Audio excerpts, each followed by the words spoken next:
एक पैराग्राफ बहुत सख्त और बड़ा सख्त पैराग्राफ आया जिसके ऊपर एस्टैब्लिशमेंट की तरफ से बड़ी नाराजगी का इजहार किया, पीटीआई गवर्नमेंट की तरफ से भी, और पीटीआई, फिर पीटीआई गवर्नमेंट ने मुशर्रफ को बचाया जी। और इस अदालत को इसको पिटिशन एक और आई लाहौर हाई कोर्ट में, और वहाँ इस जो भी बेंच बना और गवर्नमेंट ने चैलेंज किया इसको, उसकी हैसियत को चैलेंज कर दिया गया और गवर्नमेंट ने हाई कोर्ट ने, किया। हाँ जी, तो गवर्नमेंट ने मुशर्रफ को प्रोटेक्शन दी, नून लीग नहीं पीटीआई ने, जी, इमरान खान साहब की हुकूमत जी। फरोग नसीम साहब थे दिफा में आगे आगे। अच्छा, और एक ये फरोग नसीम साहब लॉ मिनिस्टर थे, चौधरी साहब और ये सारे, और फरोग नसीम साहब जनरल मुशर्रफ के वकील भी रहे थे, और वो वकालत छोड़ के और वो प्रोसिक्यूशन में आ गए, और वहां आके उन्होंने कहा कि ये तो केस ही नहीं बनता, ये गलत हुआ।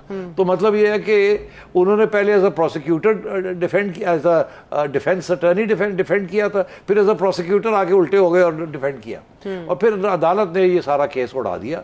उन्होंने कहा जी ये केस शुरू से आखिर तक गलत पैमाने पे था, और भी बड़े इसमें एडर्स एंड अबेटर्स थे, एब्सेंशिया में फैसला दिया गया, वो आए नहीं, और भी दिया, और भी बातें की कि इसके साथ सिर्फ एक बंदा नहीं साजिश करता, आइन तोड़ता, और भी उनके ऊपर क्यों नहीं हुआ, बहुत से इश्यूज बना बनू के उन्होंने केस की छुट्टी करा दी। तो वो केस उन्होंने अदालत की छुट्टी कराई, केस के हवाले से तो अभी क्वेश्चन है ना। नहीं, तो मैं कह रहा हूँ ना, उन्होंने अपनी तरफ से केस की छुट्टी करा दी, और कहा जी सब खत्म, गलत, ओवरटर्न। उसके बाद एक पिटीशन आई, मेरा ख्याल है बार एसोसिएशन से, सुप्रीम कोर्ट बार एसोसिएशन से, या शायद हामिद खान साहब थे, उन्होंने ये चैलेंज कर दिया लाहौर हाई कोर्ट की जजमेंट को, और वो सुप्रीम कोर्ट में उन्होंने अपील कर दी अगेंस्ट दिस जजमेंट, और वो दिन है और आज का दिन है, वो अपील वहीं की वहीं पड़ी हुई है, तो किसी ने उसके ऊपर कार्रवाई नहीं की। ठीक है। तो उसके बाद जरदारी साहब की गवर्नमेंट चली गई, नवाज शरीफ साहब की गवर्नमेंट चली गई, इनकी गवर्नमेंट आ गई, तो कुछ भी नहीं हुआ। अब नवाज शरीफ साहब का जो केस बन रहा है, उनके ज़माने में क्या हुआ? उनके ज़माने में ये हुआ कि 2016 में रहील शरीफ साहब आर्मी चीफ थे, और रहील शरीफ साहब ने आके नवाज शरीफ साहब से ये कहा कि ये हमारी इंस्टीट्यूशनल रिक्वायरमेंट है, और ये मेरी ज़ाती रिक्वेस्ट है कि आप मुशर्रफ साहब को ECL से उतारें, और ECL से उतार के इनको बाहर जाने दें। तो फिर एक पूरा सिलसिला शुरू हुआ, जिसके ज़रिए Chaudhry Nisar was interior minister, जिसके ज़रिए पहले इनको ECL से उतारा गया, फिर सुप्रीम कोर्ट से इनको इजाज़त दिलवाई गई, और फिर ये बाहर चले गए।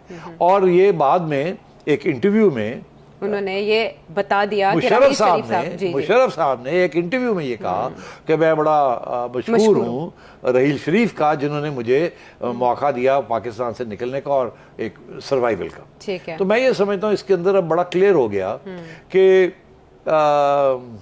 जजेस जिन्होंने आने जाने दिया और केसेस ख़त्म किया, और अभी तक केस नहीं सुना। अफवाज तो चाहती थी कि उनके बंदे को कुछ ना हो जी। नवाज शरीफ साहब के ज़माने में उनको जाने दिया गया, ठीक, और आर्मी की बात सुनी गई। क्या नवाज शरीफ साहब ये मुकदमा बनाना चाहते थे? अच्छा, अब आपने ये मैं ख़त्म कर लूँ। उसके बाद जरदारी साहब उससे पहले मुकदमा ही नहीं बनाना चाहते थे, और नवाज शरीफ साहब ने मुकदमा तो बना दिया सुप्रीम कोर्ट के कहने के ऊपर, मगर उसके बाद फिर जाने भी दिया, और फिर इसका पीछा छोड़ दिया फ्रैंकली। और उसके बाद इमरान खान साहब आए, उन्होंने मुकदमा ही ख़त्म कर दिया। देखिए जिम्मेदार कौन है? अब जिम्मेदार तो अगर पहले दिन से ही आरिफ अलवी साहब जिस किस्म की रुकावटें कर रहे हैं वो ना करते, तो फिर ये शायद यहाँ हम बात ही ना पहुँचती। मगर सूरत हाल ये सियासत है ना, अब सियासत के अंदर मेजॉरिटी जो, जब वो डिस्क्वालीफाई हो गए तो PTI की मेजॉरिटी ख़त्म हो गई, तो फिर तो कशमकश होनी थी। अगर वो मेजॉरिटी ना ख़त्म होती तो PTI की हुकूमत थी यहाँ चौधरी परवेज़ इलाही के साथ, ठीक है ना। मगर क्योंकि वो उन्होंने फ्लोर क्रॉसिंग कर दी, उसके बाद डिस्क्वालीफाई हो गए, अब बाई इलेक्शन होने हैं, इनकी मेजॉरिटी खत्म हो गई है, अब उनके ज़्यादा नंबर हैं इन द करंट असेंबली जी। तो दैट इज़, ये सब आईनी है, ये ऐसी कोई बात नहीं है कि गैर आईनी है। ठीक है, ये आईनी है। सवाल ये है कि जिसको जो चैलेंज आ रहा है वो भी आईनी है। तो अब ये अदालतें फैसला करेंगी कि आईनी क्या है और गैर आईनी क्या है, और ये तब तक दोनों साइड्स कानून को फॉलो करने की कोशिश कर रही है। ठीक है। तो इसमें चौधरी शुजात हुसैन का एक स्टांस आया सामने, और निजी चैनल ने भी रिपोर्ट किया कि मुस्लिम लीग काफ के जो सरबराह हैं चौधरी शुजात हुसैन, ये भी खबरें थी कि उनको सरबराही से हटाने की कोशिशें पार्टी के अंदर हो रही हैं। उनकी जानिब से एक स्टेटमेंट आई कि जो परवेज़ इलाही साहब की ज़ेर सदारत इजलास हो रहा है, अरकान असेंबली उधर जाएं और उसकी हिमायत करें, और तमाशबीनों ने तमाशा लगा रखा है। आपको लगता है कि वो ऐसा कहेंगे? देखिए, शुजात साहब की कोशिश दो किस्म की कोशिश हो। एक तो उनकी कोशिश ये होगी कि परवेज़ इलाही साहब PTI का साथ ना दें, इस्टेब्लिशमेंट का साथ दें, राइट, इशारे की इंतज़ार करें। और अगर इशारा नहीं आता अच्छा, तो ये जो इस वक्त हुकूमत है PDM की, उसके साथ ताउन करें। ये चौधरी शुजात चाहेंगे। और क्यू के अंदर कोई दरार ना आए, क्यू के अंदर क्यू बरकरार रहे। उन तो परफेक्ट था उनके लिए जो पहला जो सिलसिला चला था, जो क्या था ऑफर आई थी सीएम कि ये सीएम रहेंगे जी। और अगली इलेक्शन जब भी होगी इनको हम 10-12 सीट्स मिल जाएंगे जो इनको चाहिए। तो ये एक किस्म का पुराना हिस्टोरिक अकॉर्ड था बिटवीन क्यू, पीपल्स पार्टी एंड नून लीग। और ये लोग कहते थे ये हो नहीं सकता, नवाज शरीफ साहब कभी भी माफ नहीं कर सकते, मानेंगे नहीं।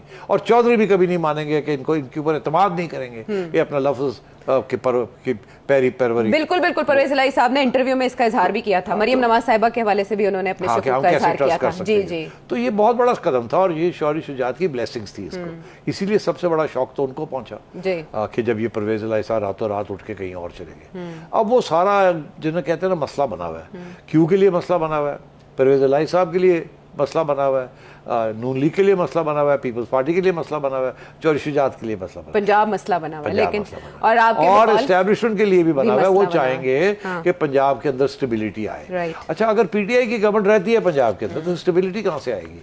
अगर फेडरल गवर्नमेंट उसके खिलाफ है तो पंजाब कभी भी नहीं चल सकता। ठीक है, तारीख हमें ये बताती है कि जब फेडरल गवर्नमेंट के अंदर एक सियासी जमात हो और पंजाब के अंदर दूसरी सियासी जमात हो तो पंजाब और फेडरल गवर्नमेंट की लड़ाई झगड़े चलते हैं। ये हम सिंध के मामले में देख सकते हैं, माजी सिंध में के मामले में जो आपने देख लिया। और आपने पंजाब की अगर तारीख देखे, जब नवाज शरीफ साहब थे यहाँ और बेनजीर भुट्टो थी वहाँ, तो लड़ाई झगड़े चलते थे और आप समझे कोई काम ही नहीं। YouTube पर गूगली न्यूज देखने के लिए youtube.com की सर्च बार में गूगली न्यूज टीवी टाइप करें। गूगली न्यूज के पेज पर सुर्ख रंग के सब्सक्रिप्शन वाले बटन पर क्लिक करना ना भूलिए। YouTube पेज पर अपलोड होने वाली वीडियोस से बाखबर रहने के लिए बेल आइकन पर क्लिक कीजिए। आपको हर नई वीडियो के बारे में नोटिफिकेशन मौसूल हो जाएगा।